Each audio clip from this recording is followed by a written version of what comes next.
శివాలయంలో ప్రతిరోజు అభిషేకం చేస్తారు. కానీ అసలు యథార్థమునకు పరమేశ్వరుడికి అత్యంత శక్తివంతమైన అభిషేకం జరిగేది ఎప్పుడో తెలుసా? మనం మహాశివరాత్రి మాస శివరాత్రి చేస్తాం, మంచిదే.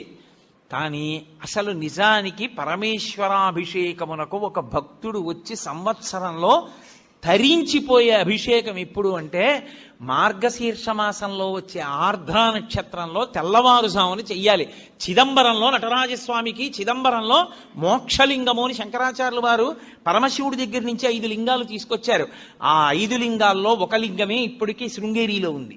శృంగేరిలో ఉండి భోగలింగం అన్న పేరుతో అభిషేకం చేయబడుతోంది. కంచిలో ఉన్నది యోగలింగం, చిదంబరంలో ఉన్నది మోక్షలింగం. చిదంబరంలో ఉన్న మోక్షలింగానికి ఆర్ద్రాభిషేకము అని ప్రత్యేకం చేస్తారు. అసలు నిజానికి దానితో కలుపుకుంటూ ప్రతి శివాలయంలో మార్గశీర్ష మాస ఆర్ద్రా నక్షత్రం నాడు తెల్లవారుజామున 3-4 మధ్యలో చెయ్యాలి అభిషేకం. దేవాలయాన్ని మంగళవాయిద్యాలతో పరమేశ్వరుణ్ణి మేల్కొల్పి ఉత్సవమూర్తుల్ని తీసుకొచ్చేసి గబగబా ఆలయాన్నంతటినీ శుద్ధి చేసుకోవడం అంటే సిద్ధం చేసుకుని పరమేశ్వరుడికి అభిషేకం చేస్తారు. గడ గడ గడ గడ గడ గడ వణికిపోతుంటారు. అందులో ఆర్ద్ర నక్షత్రం ఉంటుంది ఆ రోజున. ఆర్ద్ర అంటేనే తడి. దీని మీద ఒక విషయం చెప్తుంటారు, శివ నీకు ఇదేం పిచ్చయ్యా, మార్గశీర్ష మాసం అంటేనే ఊహూయ నివడక లోకముర్వీనాథ అని లోకం అంతా వణికిపోతుంటుంది.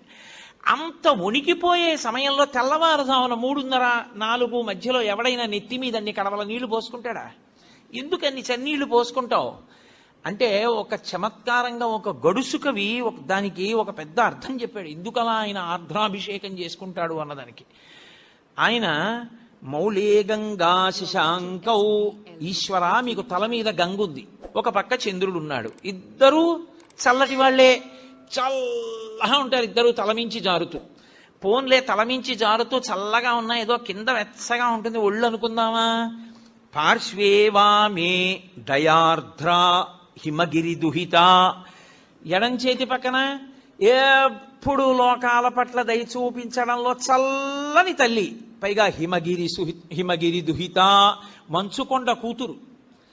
ఆవిడ అసలే మంచుకొండ కూతురు, పైగా దయ కలిగిన తల్లి. ఎంత చల్లగా ఉంటుంది. ఆవిడేమో ఎడం భాగంలో ఉంటుంది.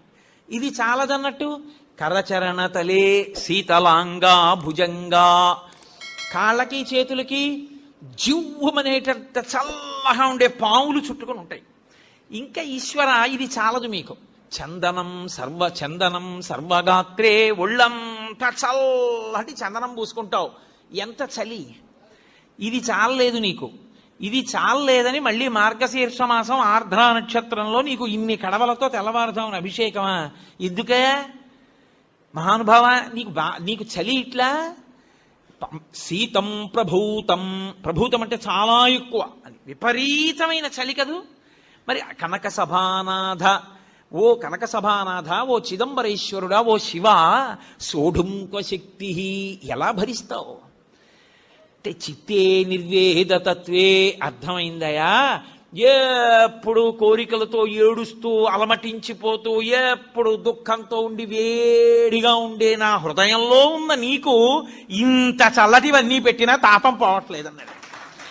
అందుకని శివా నీకు ఆర్ద్రాభిషేకం అన్నారు. సమస్త తాపోపశాంతి దేని వలన కలుగుతుందంటే ఆర్ద్రాభిషేకము చేత కలుగుతుంది. శివాలయం ఉండడం ఒకెత్తు, శివాలయాన్ని వాడుకోవడం ఒకెత్తు. శివాలయం ఉండడంతో సరిపోదు, మీకు శివాలయాన్ని వాడుకోవడం రావాలి. అలా వాడుకోవడం వస్తే అదృష్టవంతులు.